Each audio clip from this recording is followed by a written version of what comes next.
It's Shayna, and in today's video, I'm going to talk about how I even got into $108,000 in debt.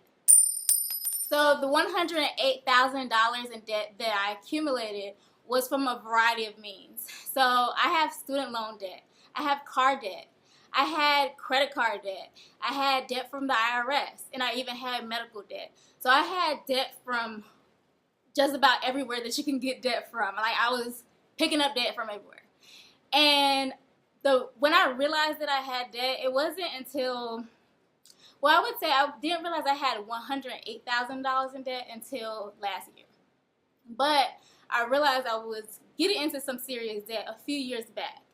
And that was probably, I was still in my 20s, I was in my late 20s, and I think maybe like around 28 or 27 or so, I was checking Credit Karma, and they had like all my debts listed out. And I think at the time maybe they had like your net worth listed, and basically it said that, you know, I was in super debts, like a whole bunch of debt. And I think at the time it said that I had, at least on Credit Karma, what they were reporting, I had about $70-something thousand in debt. And at the time, that debt was from a car that I had, some of the student loan that was accumulating, and credit card debt. Those were the main, like, 3 types of debts that I had back when I was like 27 or 28, when I realized I was in serious debt. And when I realized that, I was so bogged down. I was so depressed by it. I went to my parents, because I remember checking it when I was in my parents' house, and I went to them and I was like, I don't even know how I'm going to get out of debt. Like, I felt poor. I felt like so poor. Like, and I just didn't, like, I couldn't see a way out of all that debt.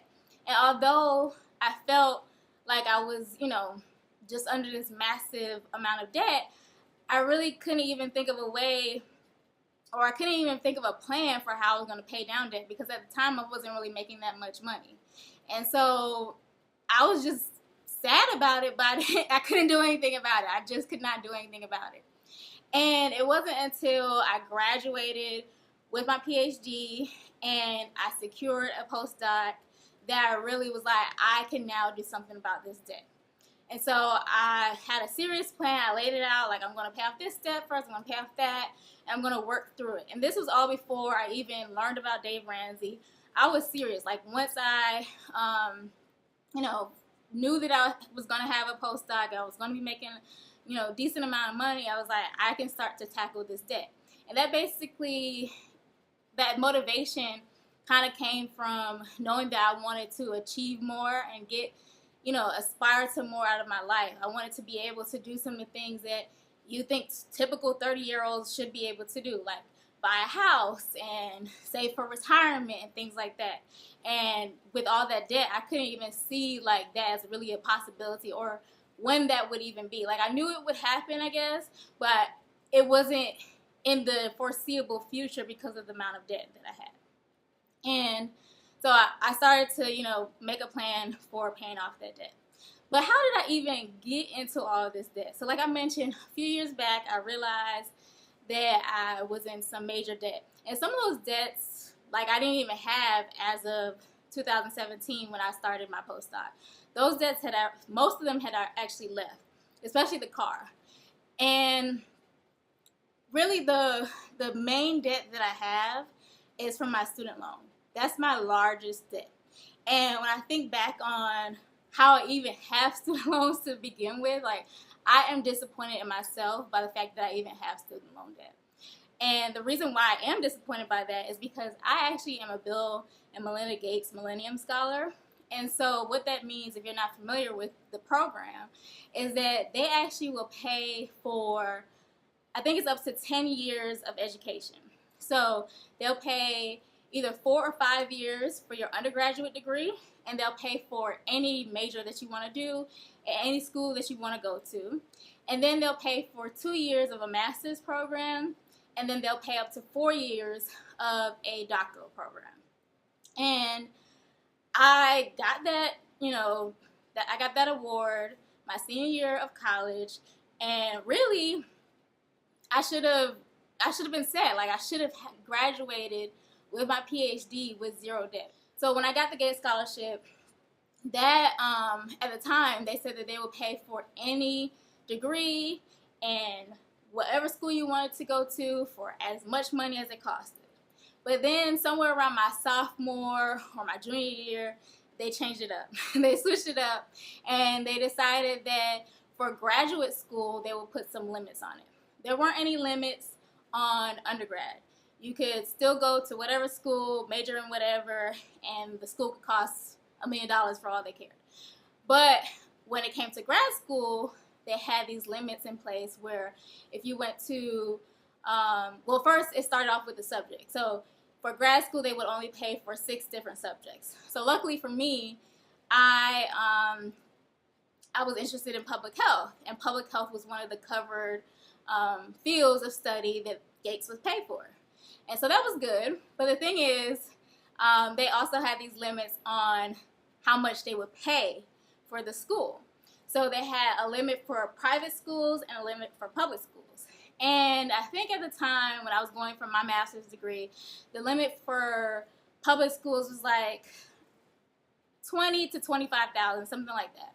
And then the limit for a private school was around like $32,000, if I remember correctly. And if I was smart enough, that is more than enough money to get a master's degree. But what I did instead was I chose to go to Columbia University, which is a private Ivy League university in New York City. So you already know that costs a lot of money. So basically the Gates Scholarship did cover my tuition and a little bit more. But I ended up taking out student loans really to cover the cost of living.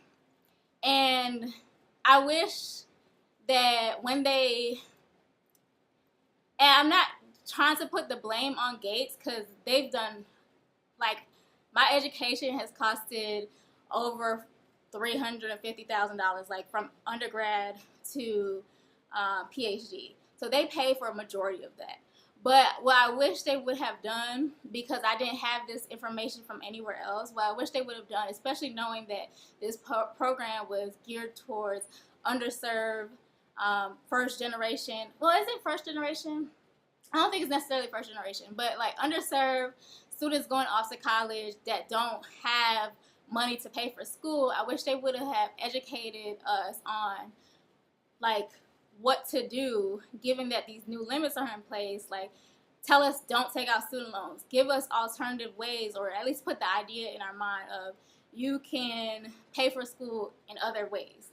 And I could have done that research on my own, but I also had the mindset that everyone has to take out student loans at some point, and it was just my turn. And so I wish that, you know, like if they would have said something, I would have listened to it, and I would have been more, made a sensible decision when it came to taking out those student loans.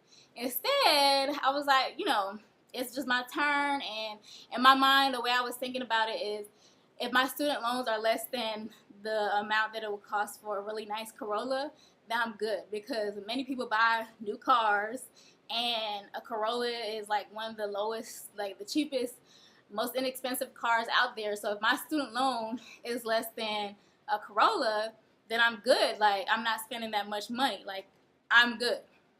And I shouldn't have been thinking that way. I shouldn't have been thinking that way. And so basically I took out student loans to cover my living expenses. I had a 1-bedroom apartment in New York City, and I had a really nice apartment. I had a washer and dryer in my apartment, and that's like a luxury item for New York City. But yeah, my rent was about $1,400 when I was living in New York, and really I should have gotten a roommate.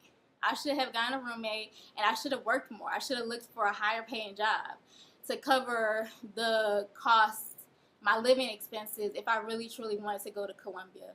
And to tell y'all the truth, I overlooked going to NYU, even though they gave me a scholarship that would have made up the difference between what the Gates Scholarship was giving me and what NYU was giving me. I would have went to NYU virtually free. But instead, I chose to go to Columbia and take out student loans. And then I did end up taking out a few loans during my PhD program as well, and I shouldn't have. I just didn't also know at the time like how the Gates program worked during the summertime. I thought they wouldn't cover during the summers, but they actually did. So I took out a loan not knowing that I could have gotten money from them during the summer. And so, like I said, remember, I was rationalizing the whole student loan thing in my mind to say, like, if I take out the amount of a car, a Corolla, or less, like, I'm good, I'm Gucci, right? But I didn't pay on my student loans from the date that I took them out in 2009 until just 2 months ago, or last month was my first payment on my student loans. So that's virtually 9, almost 10 years of me not paying on my student loans. I was not in repayment mode at any point during that time, so I was never in default. But I did accrue interest over those 9 to 10 years. And the amount of interest that I accumulated or accrued was about $10,000 in interest. And that's ridiculous. But one thing is that my uncle did tell me, and I did not listen to him, and I should have, especially now that I, see how much interest I accrued, is I should have been paying off the interest with each refund check that I got. I should have paid that up off the top, like for the year. Like, I know I'm going to accrue, like $500 or $300 in interest. I should have just paid that up off the top, because that would have reduce the amount of money that I then had to pay back later. So right now I have about $55,000 in student loan debt, and I started paying off on it, but that's not the main thing that I'm focusing on now. So the other debt that I have is a car debt, and so the car debt is from a Honda Civic that I leased, and the lease is up in July 2019, so in less than a year from now. But my plan is to buy out the lease. So I want to buy that car. I really actually like that car a lot. It has a lot of nice features, and it wasn't too expensive. And so I owe right now about $16,000 on the car in order to buy it out completely. So I think technically I paid off all my lease payments, but I still have about $16,000 so that the car will be fully 100% mine. And I bought that car, when did I buy that car? So 2.5 years ago, in 2017, I bought that car, and I didn't have any means of transportation because the car that I had previously, there were some issues with it, and I couldn't drive it any longer, and so I needed a car. And so I went and leased, because the payments were lower, I went and leased a brand new 2017 Honda Civic, and I think I was really smart about it. I negotiated down the lease payments to make sure that they were lower. But really, if I were to do this again, and this was the first car that I've ever leased, all the other cars that I've ever purchased, and I'll probably do a video on like some of my worst financial mistakes, because really some of my worst financial mistakes are from cars and then the student loans that I just talked about. But this is the first car that I've ever leased. All the other cars that I've ever owned were purchased, obviously through loans, and I paid off a car before, which is, like I said, a whole nother story. I should still have that car, but I don't. But this is the first car that I leased, and I chose to lease because I didn't really have that much money. I was leasing a car during a time where I wasn't really working. I had a graduate research assistantship, but it was going to be ending soon. I also needed to travel back and forth from Miami to Tampa, where my program was, because of another family crisis really that happened during that time. And so I had to, drive long distances to get to school and to also teach courses there. So I really did need a car, because the bus system and the public transportation system from Miami to Tampa is not really that good. So a car really was important for me. But I couldn't really afford it. Like, I couldn't afford how much it would have cost to take a loan out on the car. So leasing was better. So I think in the end, I probably am paying a little bit more on the car because I chose to lease it. But I am happy with the car. I'm going to pay it off. And that's my second largest debt. Then I had credit card debt. So I have paid off all my credit card debt. I'm so thankful. So I paid off all my credit card debt. I had about $16,000 on a Bank of America credit card. I had one of those Bank America cards with the cash back from 1 to 3%, and then I have a Capital One credit card that gives me 1.5% cash back. And I had $3,000 or maybe a little bit over $3,000 on that card. So I had a little over 15,000, and a little over 3,000 on those cards, and I paid those off today. And how I ended up with credit card debt was partly because of cars that I mentioned before, family crises that I needed to take care of, so I put them on my card.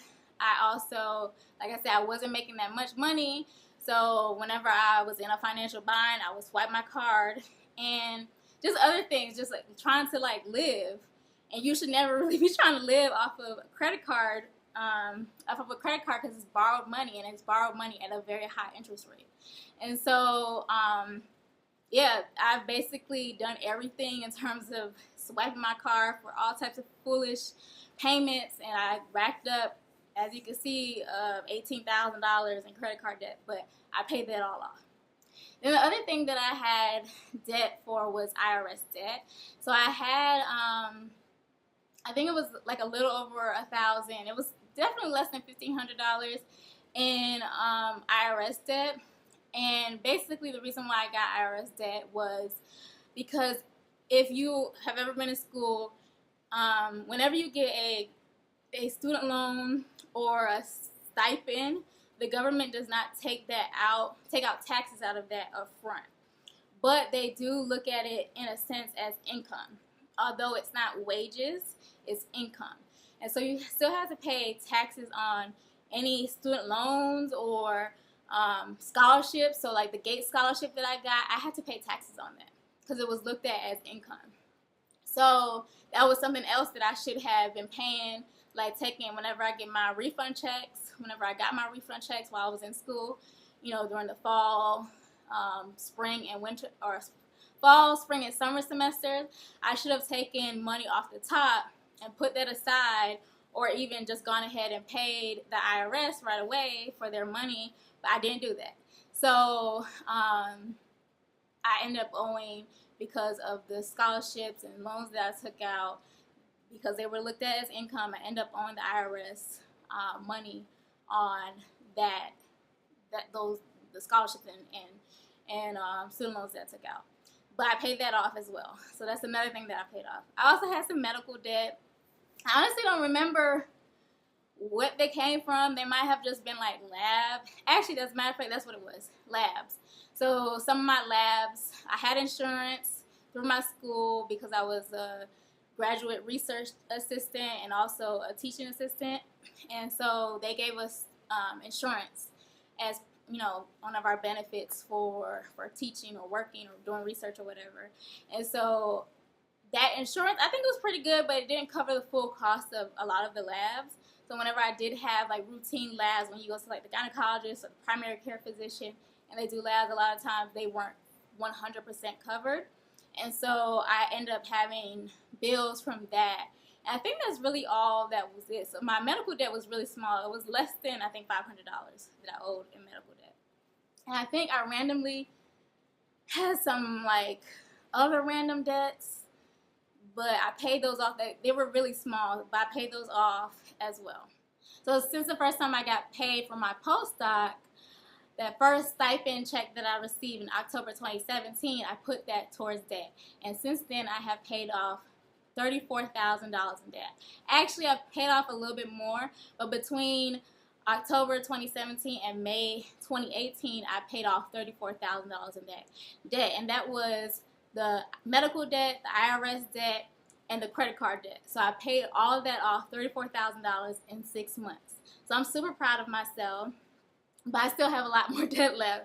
So I have about $74,000 left in debt, and that is from my student loans, the $55,000 or so that I have left, and the $16,000 that I have left in my car. Basically, I've been able to pay off those $34,000 of debt in 6 months because of these other 1099 type of work that I've done, or independent contractor work that I've done. So I have done Instacart. I've done GrubHub, which I currently still do. I do Upwork, so I do research consulting services on Upwork, and I also am now teaching for a university, but that is a W-2 job. So I do some 1099 work, independent contractor work on the side, and some W-2 work on the side to bring in extra income to supplement the money that I get from my postdoc, and that is how I've been able to pay off $34,000 in 6 months. And I'm still paying off debt because, like I said, I still have about $74,000 left in debt.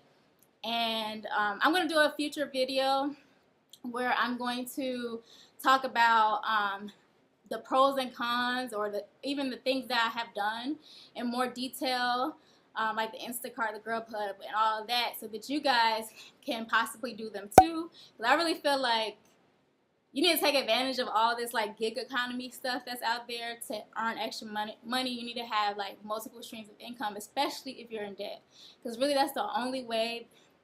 Well, you can save too, and I'm going to talk about saving as well in other videos, but really, if you're in debt, the best way to save is to pay off debt. And so if you can increase the amount of income that you're bringing in, then you have a better ability to pay off that debt and then get to the point where you're actually saving. So I'm going to do a video for you guys where I go over how you can get involved in these different types of side hustles, side jobs, whatever you want to call it, part-time jobs, to earn extra money to get out of debt like I did.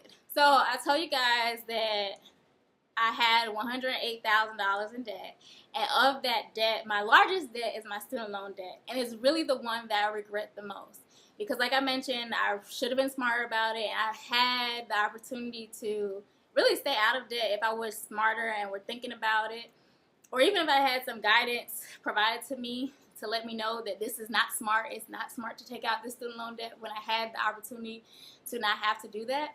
So comment down below and tell me what's one debt that you regret the most. So I'd like to see what you guys regret the most. If it's the same thing as mine, do you regret your student loans?